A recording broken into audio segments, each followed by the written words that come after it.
ఈ social media రాజకీయాల్లో ముఖ్యంగా కలిగిస్తున్న వ్యతిరేక ధోరణి విచారించదగ్గ స్థాయిలో ఉంది. రాష్ట్రంలో ఇటీవల ముగిసిన శాసనసభ ఎన్నికల అనంతరం కూటమి ప్రభుత్వం భారీ మెజారిటీతో అధికారాన్ని చేపట్టడం, కూటమి ప్రభుత్వాన్ని ఏర్పరిచి దాదాపు 5 నెలలు అవుతా ఉంది. పరిపాలన దిశగా కూటమి ప్రభుత్వం ముందుకు వెళ్తూ ఉంది. అయితే ఇక్కడ ప్రతిపక్ష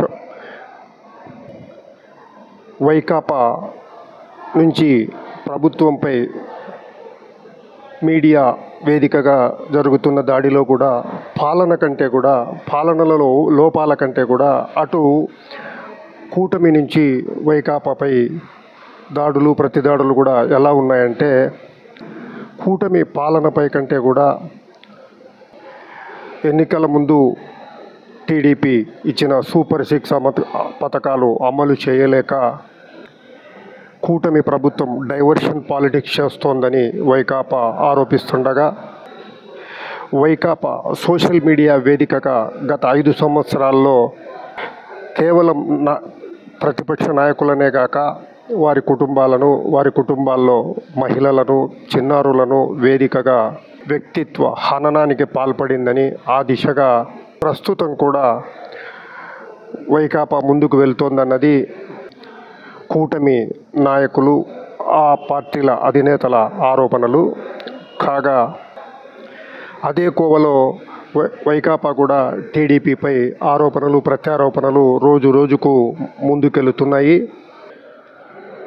ఈ నేపథ్యంలోనే ఓ రోజు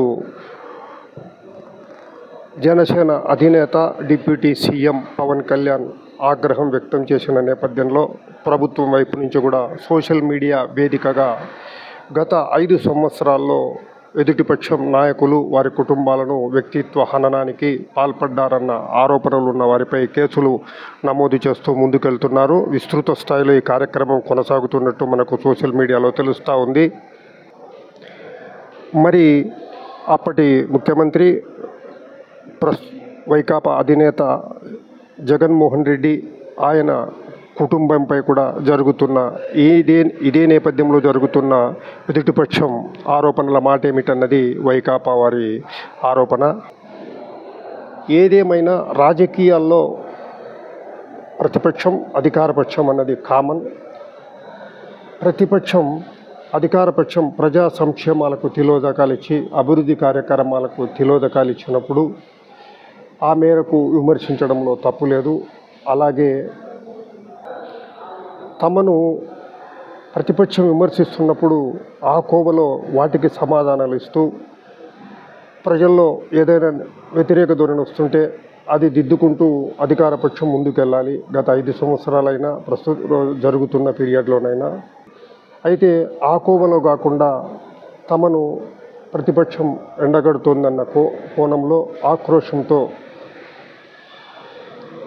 ప్రతిపక్షం నేతలు, వారి కుటుంబాల్లోని మహిళలపై అసందర్భ ఆరోపణలు చేస్తూ వారి వ్యక్తిత్వ హననానికి పాల్పడడం శోచనీయం కలిగించే అంశం.